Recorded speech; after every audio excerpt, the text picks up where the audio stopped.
Hey there viewers, welcome back to the channel. आज discuss करते हैं Codeforces round 776 div 3 problem C weight of the system of nested segments.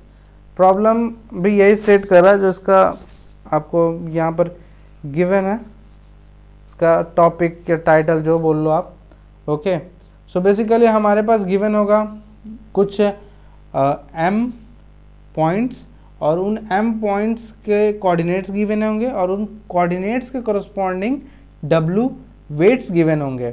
ठीक है, और उन point से हमें बेसिकली n सेगमेंट्स ऑब्टेन करने थे और वो भी n सेगमेंट ऐसे होंगे कि अगर मान लो आप L1 और R1 ले रहे हो तो जो L2 R2 बनेगा ना वो L1 और R1 के अंदर ही बनेगा। ठीक है, इवन बाउंड्री को टच तक नहीं करेगा। मतलब आप जब दूसरा, अगर मान लो पहला अगर सेगमेंट है 1,3 का है तो आपका दूसरा सेगमेंट 1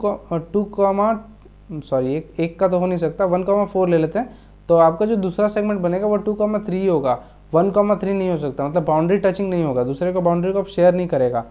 ठीक है, यहाँ कहने का मतलब यही है, बस आपको ऐसे n सेगमेंट्स ऑब्टेन करने थे और इन सेगमेंट को ऑब्टेन करते समय बस एक ही चीज़ ध्यान रखना था, आपको वेट को मिनिमाइज़ करना था। ठीक है, जो वेट ऑब्टेन होगा उसको मिनिमाइज़ करना जितना भी आप कर सको। ओके, हमारा टास्क यही था। अब देखते कैसे करेंगे इसको, एल्गोरिथम के थ्रू देखते हैं अपने। ओके,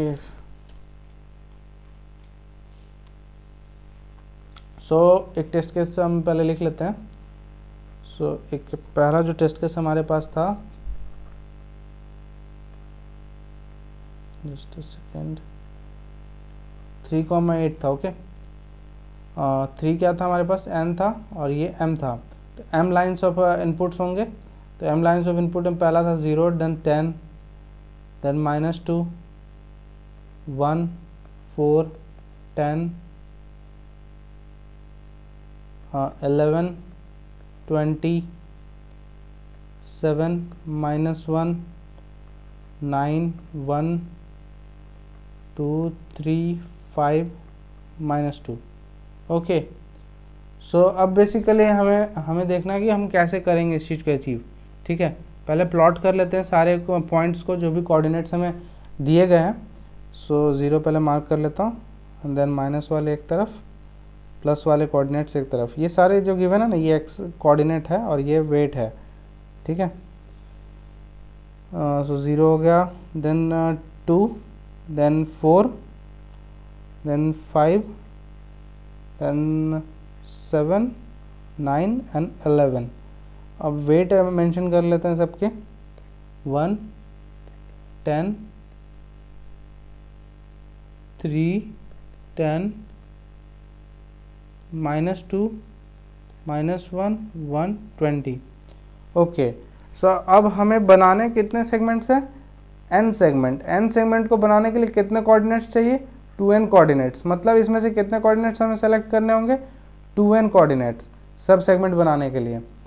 अब आप बोलोगे आगे पीछे करके सेलेक्ट करने का मतलब झमेला होगा, नहीं, लेकिन नहीं होगा ऐसा कुछ। आप रैंडम कुछ भी सेलेक्ट करो, आप उसके अंदर ही इंस्क्राइब कर सकते हो। अगर आपको पैरेंथेसिस वाली चीज़ें याद होंगी तो आप कहीं भी मतलब ऑब्टेन कर रहे हो तो आप अपने से पैरेंथेसिस को फिर मोल्ड कर सकते हो। लाइक आप अगर 3, 4 है तो आप इन दोनों को पेयर अप कर सकते हो, या फिर आप इन दोनों के साथ कर लो, मतलब ऐसा कुछ कर लो काम।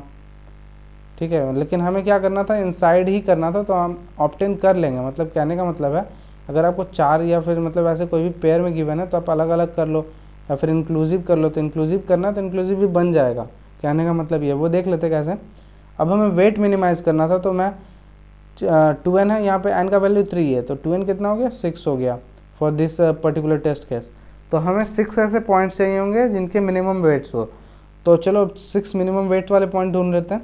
पहले तो -2 है मिनिमम, देन -1 है मिनिमम, देन 1 है, देन 1 है, देन सेकेंड, देन थर्ड है, 5 हो गया ना पॉइंट। अब 2 सेम है, सिमिलर है, तो कोई भी एक चुन लो आप। लेट्स से मैंने यही चुन लिया।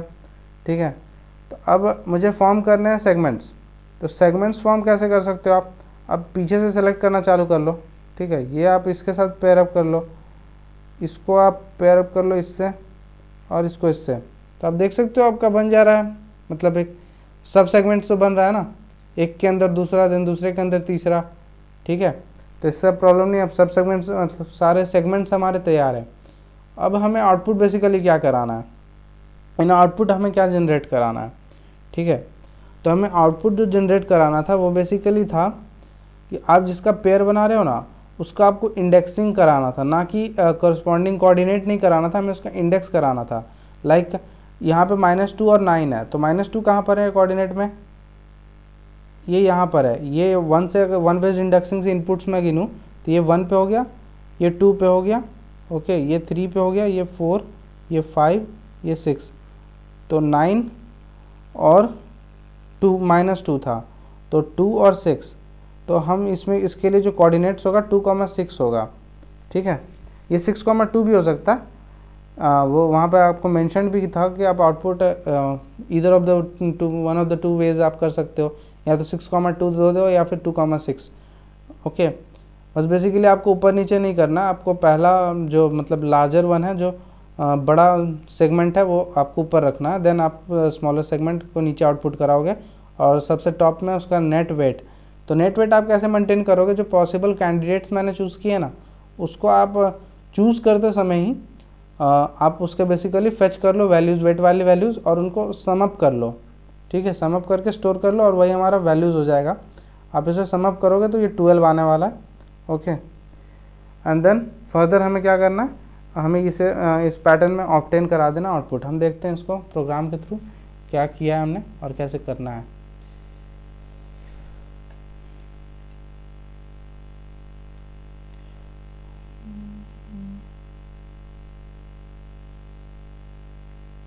ओके, सो अब हमने क्या किया है वो देख लेते हैं जल्दी से। ओके, सो बेसिकली मैंने क्या किया, यहाँ पर एक मैप डिफाइन किया, मैं आज एन मैप डिफाइन किया, वेक्टर ऑफ पेयर है बेसिकली, एम पी, आप मैप कंफ्यूज मत होना, ठीक है, फर्दर कोड में, इसलिए मैं बता दे रहा हूँ। एंड देन एन और एम है हमारे पास, उसको स्कैन कर लिया हमने। देन फर्दर हमने एक मैप डिज़ाइन बेसिकली डिफाइन किया, वो किस पर्पज़ से मैं बताऊंगा आगे, लेटर ऑन बताऊंगा। बेसिकली मैंने किया था इंडेक्स के लिए किया था, ठीक है, क्योंकि आप इंडेक्स को कराना था ना मैं आउटपुट। 2,6 क्या था, इंडेक्स था इनपुट का, ठीक है। जैसे जैसे इनपुट फेच हो रहे थे मैं उस हिसाब से इंडेक्स बेस्ड ऑन डिफरेंट, क्योंकि कोऑर्डिनेट सारे डिफरेंट थे, तो यूनिक कौन सा हो गया, यूनिक वैल्यू हो गया कोऑर्डिनेट्स नॉट वेट, तो कोऑर्डिनेट बेस्ड मैंने इंडेक्सिंग को पेयर अप कर दिया मैप के थ्रू, ठीक है, एक अनऑर्डर्ड मैप के थ्रू, ठीक है। देन फर्दर हमने क्या किया, एम इनपुट्स के लिए टेम्प में एम स्टोर किया, देन एम इनपुट्स हमने गैदर कर लिए। अब एम इनपुट्स क्या क्या थे, एक्स थे और डब्लू थे, कोरस्पॉन्डिंग एक्स और डब्लू को एम पी में स्टोर कर दिया हमने। तो एम पी हमारा कौन सा एरिया है, ये हमारा रिकॉर्ड वाला एरिया है, ठीक है, जिसमें रिकॉर्ड्स है सारे हमारे पास, ठीक।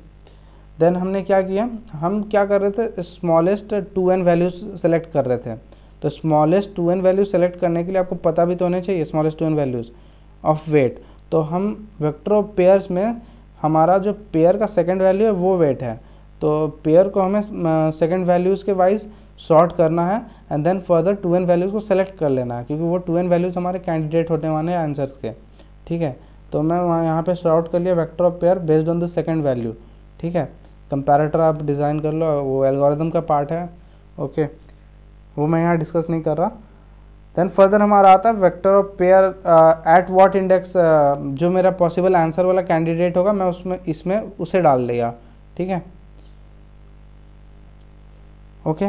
देन वेट को मैंने इनिशलाइज कर लिया, ताकि वेट में फर्दर जब आप काम करूँगा कैंडिडेट्स पे तो अब मैं वेट को ही साइमल्टेनियसली कंप्यूट कर लूँ, okay. And then similar manner में आई मैंने किया ताकि इटरेट कर सकूँ on over the scanned element, जो कि हमारे ith एलिमेंट है ना, मुझे स्कैन करने होंगे ना 2n एलिमेंट शुरुआत से, ताकि मुझे पता चल सके स्मॉलर वेट वाइज स्मॉलर कौन से है 2n एलिमेंट्स, ठीक है। तो उनको इटरेट करने के लिए मैंने आई को डिक्लेयर किया, बेसिकली इनिशियलाइज किया। एंड देन हमने क्या किया कि जो भी हमारे पास वैल्यूज़ आते गए हमने उन्हें पुश करते गए, क्योंकि पहले ही सॉर्टेड था तो हमें पता था स्मॉलर वैल्यूज़ ही वेट वाइज मुझे चाहिए, तो मैं आज इट इज़ उनको पुश करता चला गया, okay. And then further map में भी मैप बोल रहा हूँ मैं, सॉरी, जो हमारे पास रिकॉर्ड वाला वेक्टर था उसमें जो सेकंड वैल्यू था वो वेट का था, तो कैंडिडेट का वेट का वैल्यू ही तो वेट होगा, तो उसे ही मैंने सम अप किया है। हाँ, होपफुली आपको पता चल गया होगा यहाँ तक क्या किया है। ओके, देन हमें क्या करना था, अब हमें चाहिए था, अब वेट आ गया हमारे पास, चलो एक आंसर आ गया। देन एन हमें कोऑर्डिनेट्स चाहिए। अब एन कोऑर्डिनेट्स वाले कैंडिडेट्स भी मेरे पास है, लेकिन मुझे पता नहीं है कौन से कोऑर्डिनेट्स जो है किसके साथ मैप होंगे, तो उनको मतलब कनेक्ट होंगे बेसिकली, किसके साथ सेगमेंट बनाएंगे। तो सेगमेंट बनाने के लिए मैंने क्या किया, इनको अब कोऑर्डिनेट वाइज सॉर्ट कर लिया, ठीक है, ताकि पहला वाला जो कोऑर्डिनेट है वो लास्ट वाले के साथ कोऑर्डिनेट मतलब कंबाइन होकर सेगमेंट बनाए, सेकंड वाला सेकंड लास्ट के साथ बनाए, एंड सो ऑन, ठीक है। उसी तरह से हमारा पेयर को एक दूसरे से कनेक्ट किए ताकि सेगमेंट बने, और उन सेगमेंट से रिलेटेड कोरस्पॉन्डिंग हमने एम पी यानी कि ये अनऑर्डर्ड मैप था हमारा, उनसे कोरस्पॉन्डिंग जो भी हमारा इंडेक्स वैल्यू था, इंडेक्स जो हम इनपुट्स के समय गैदर कर रहे थे, उनको हमने डिस्प्ले करा दिया एंड देन फर्दर आउटपुट कर दिया। होपफुली आपको समझ आ गया हो। अगर कोई फर्दर डाउट हो तो कमेंट सेक्शन में पूछ लेना, and thank you for watching.